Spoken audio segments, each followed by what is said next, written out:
这个蔡总统今仔日中秋节是伫伊官方的耐群组推出着新招，只要民众回传相片，就会当收到蔡总统献声祝福的动态的贺卡。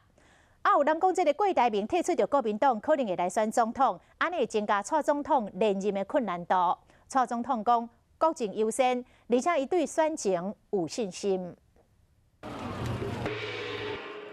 锣声响起，代表博饼活动开始。中秋节一透早，蔡总统若是参拜台北的海公宫，嘛伫咧群组邀请民众，只要回传相片，就会当收到贺卡。我是蔡英文，月圆人团圆，祝大家中秋节快乐。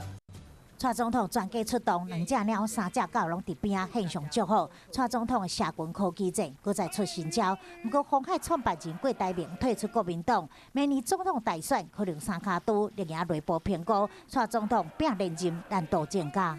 看起来国民党的初选没有在7月就结束了，还在持续当中。我们还是以国政优先哦。那我们把每一项的国政都做好哦。那另外我们也按照我们的既定的选举的规划哦，我们稳扎稳打哦。我们对我们的整体的选情是有信心的。 除了对选情有自信，蔡总统嘛无认同。韩国如伊所画出来，理智外交。外交不是所谓的理智跟面子的问题哦。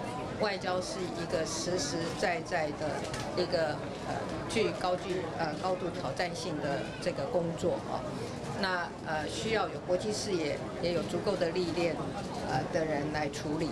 2020总统大选可能会遭受韩国瑜甲郭台铭的围攻，蔡总统以无变应用万变，要用政治甲民进党的组织战争取连任。